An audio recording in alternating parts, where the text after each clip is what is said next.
Yes, half an hour. Okay. One second. So identify the clinical problem. So this baby has come on day 8, day 9 of chronological age. This baby was admitted in some other hospital, had asphyxia, and has undergone some treatment, and now has got this skin lesion. You can see that this is PLA, which is firm, little tender, and it's little red and purplish. What is it?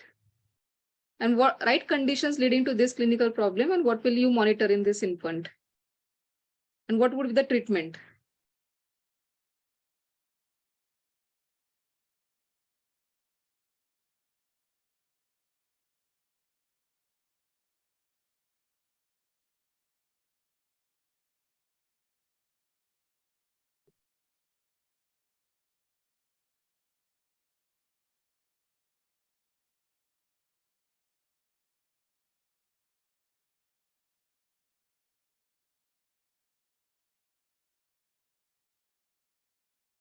Okay. Yeah. So as everyone has rightly mentioned, okay. So this is subacute fat necrosis, and intrauterine or perinatal trauma, hypothermia, meconium aspiration syndrome, asphyxia can lead to this condition. And yes, we need to monitor calcium. These babies are prone for hypocalcemia, and because of high calcium levels, sometimes AKI and nephrocalcinosis. This is the treatment. It doesn't need any active treatment. It is self-limited, so it resolves automatically. However, if the baby has got high calcium levels, then we may have to consider biphosphonates in this patient. Okay. Okay. Identify the treatment shown here, and please write current recommendations for screening this condition, this clinical condition for which the treatment has been given.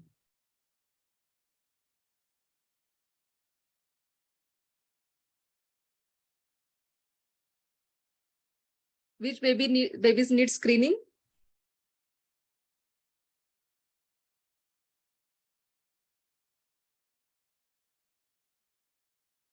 Why? What do Paulich harness does?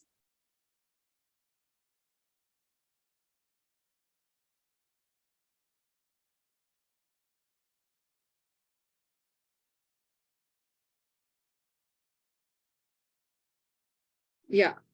So it's a Paulich harness. So this particular harness, what it does, it holds the hip in flexion and abduction, right?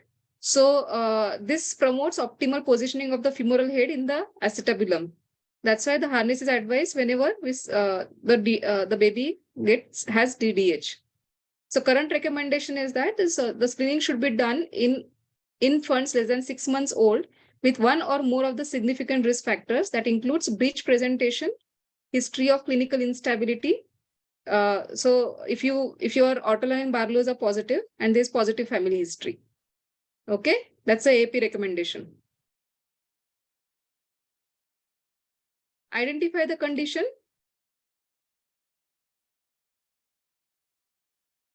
Which side is affected and common etiologies of this condition.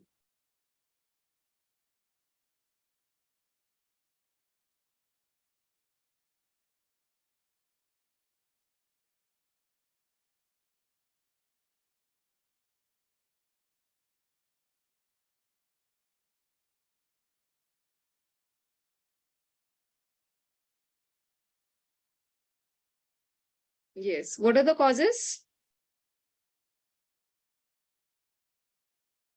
Yeah. So this is facial palsy. You can see, so the baby is crying and this side has been pulled up and this is not showing any expression, right? So this left eye is open. There are loss of nasolabial fold on the left side and the angle of mouth is deviated on the right side. So this is left side facial palsy. Okay. And the causes are compression of facial nerve by forceps of prominent sacral promontory. So that it's not always instrumental delivery, but sometimes it is the baby is lying like that in utero, then that also may lead to facial palsy. It can be syndromic or developmental. Okay. Okay. Now identify the genetic condition here. Mention one antenatal laboratory test that you will advise for screening for this condition to a mother at 16 weeks of pregnancy. What is the commonest endocrine disorder associated with this condition?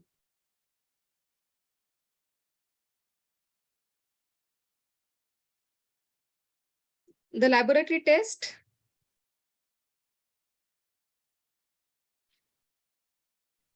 So this is a karyotype. You can see, right?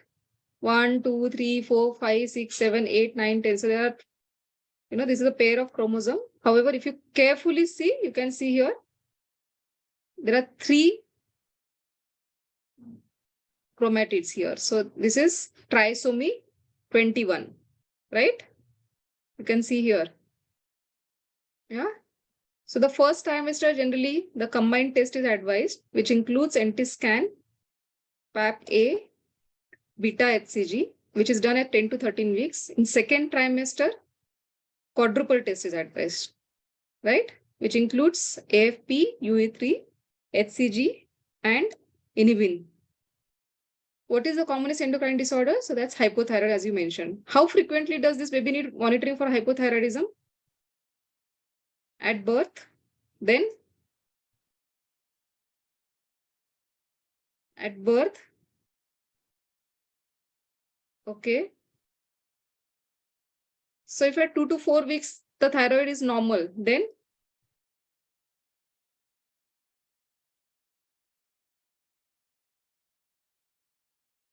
this baby surely needs thyroid monitoring, even if the thyroid levels are normal. So yeah, 3 months, 6 months, 1 year, and then yearly, right?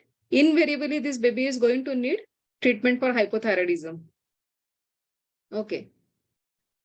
Explain mechanism of action of this drug and its major effects.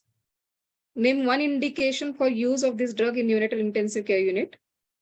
What is the dose and 2 adverse effects? Mechanism of action.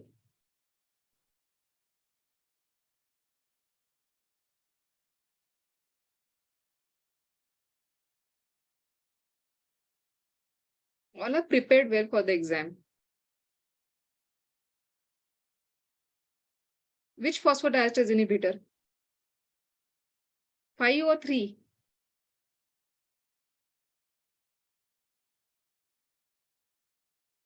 Okay. Adverse effects? Another?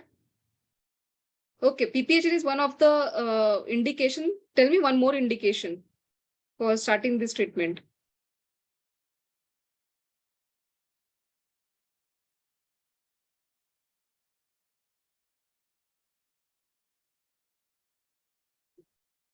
Yeah, so dysfunction. So post-op patients, post-op acute shock, post-cardiac surgery. Perfect. Yes. So it is a phosphodiesterase 3 inhibitor, as you all mentioned, that it works to increase the heart's contractility and decrease pulmonary vascular resistance. PPHN is one of the indication. 0.25 to 0.75 micrograms per kg per minute is the dose. Hypotension, arrhythmias. Side effect. There are many other, chest pain, anxiety, but this is for adults. So in pediatric group, we may see hypotension, arrhythmias. Okay. So now this is the baby who is on ventilator and suddenly has crashed in front of you. And the only thing what I can see here is this. What would be your immediate action after seeing this graph? What is this graph?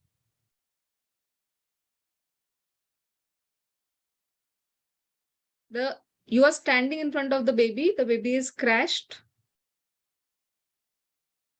desaturating, and the ventilator is showing this graph. Pressure volume loop.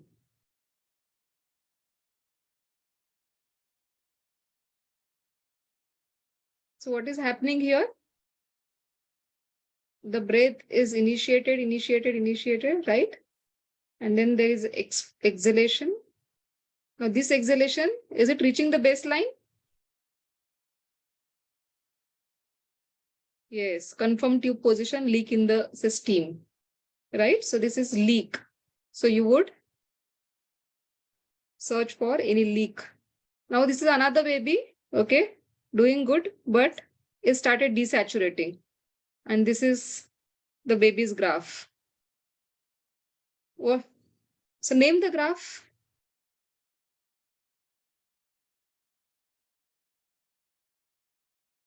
What would you do? Suction. Yes, so this is flow volume loop and this is pressure volume loop, right?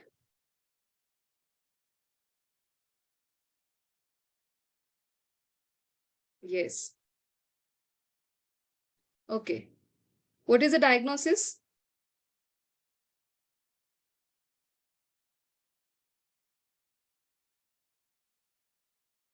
Grade?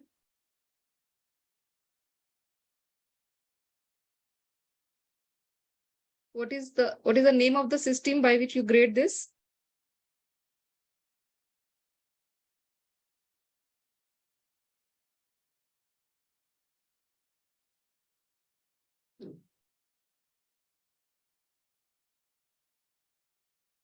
Okay. So you can see the ventricles, right? You can see the ventricles in first image full of blood. In second image, you can see the ventricles, more than 50% of the ventricles occupied with the blood. And here you can see, I don't know, Dr. Kavita, can they see my pointer? Yes, we can see your point. So here what you can see is there's periventricular extension, right? So that's a parenchymal bleed. Okay, here also you can see there's a parenchymal bleed, periventricular extension. That's grade 4 IVH, right? So it's a Volpe criteria. So grade 1 is it's a Germanomatrix hemorrhage. Grade 2, when the bleeding occupies 10 to 50% of the ventricular area. Grade 3 is when it occupies more than 50% or associated with ventriculomegaly or hydrocephalus. And grade 4 is you have parenchymal bleed. Okay. What is the dose and route of this vaccine in neonates?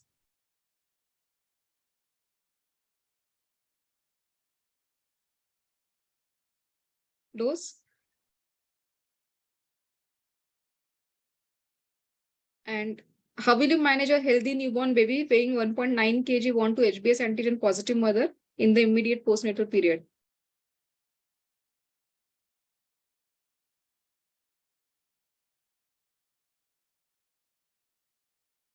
Which immunoglobulin? Vaccine and HBIG. When? When would you give vaccine and HBIG? Within 12 hours. Vaccine and HBIG where? On the same leg?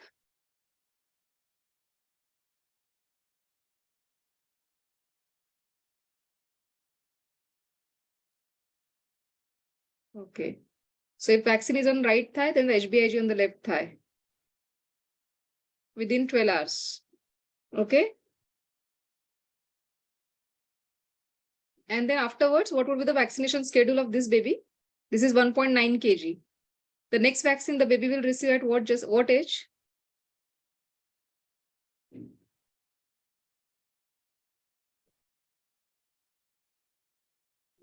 Then second dose. So this is second dose or first dose? Yes. So it's 0.5 ml intramuscular. So if the baby is more than 2 kg, baby receives 3 doses. If the baby is less than 2 kg, then it is 4 doses.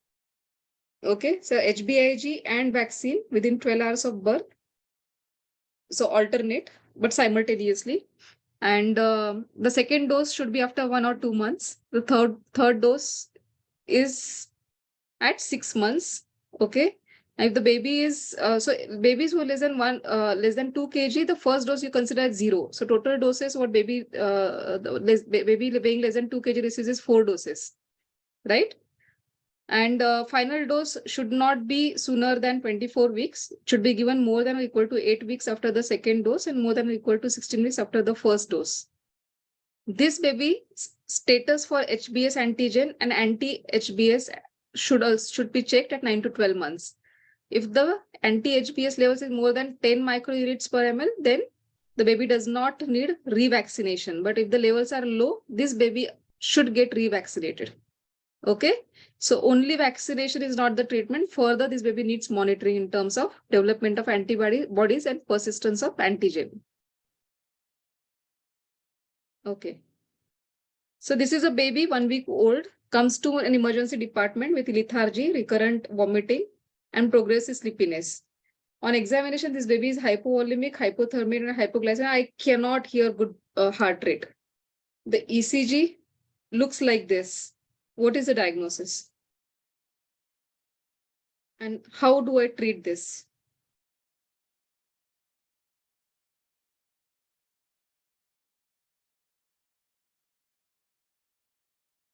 For ventricular tachycardia, look at the rate. Rate is not very high.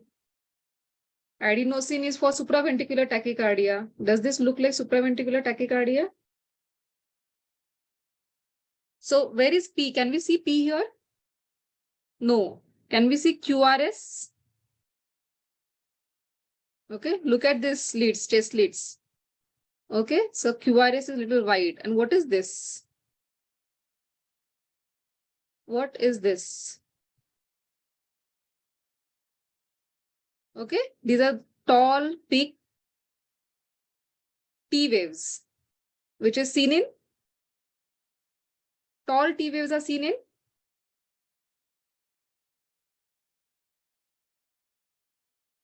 hyperkalemia. Okay.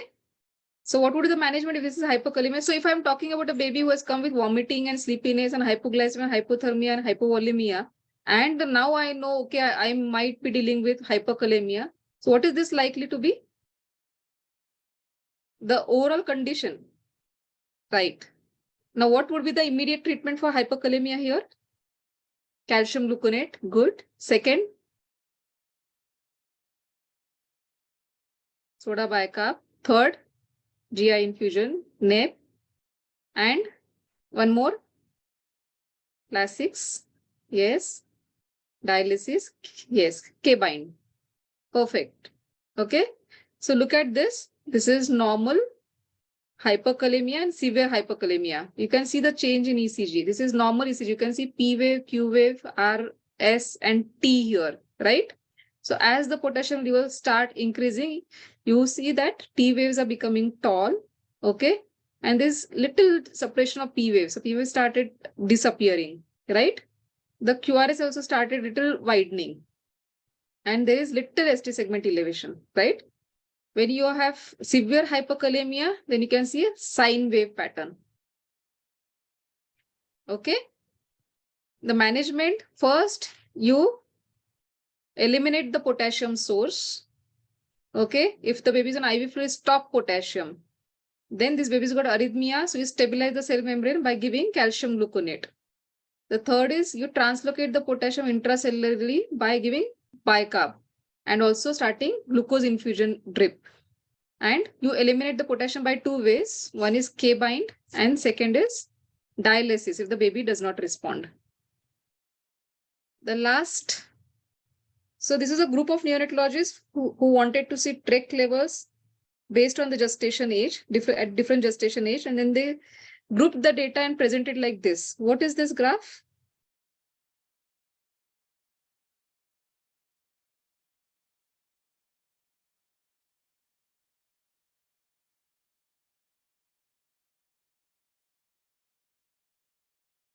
Box and whisker plot.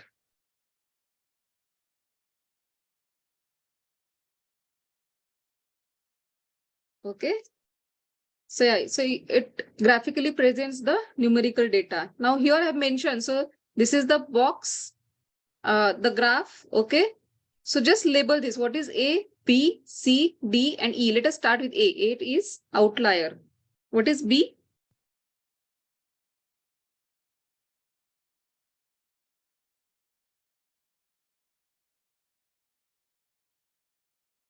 C, D, and E.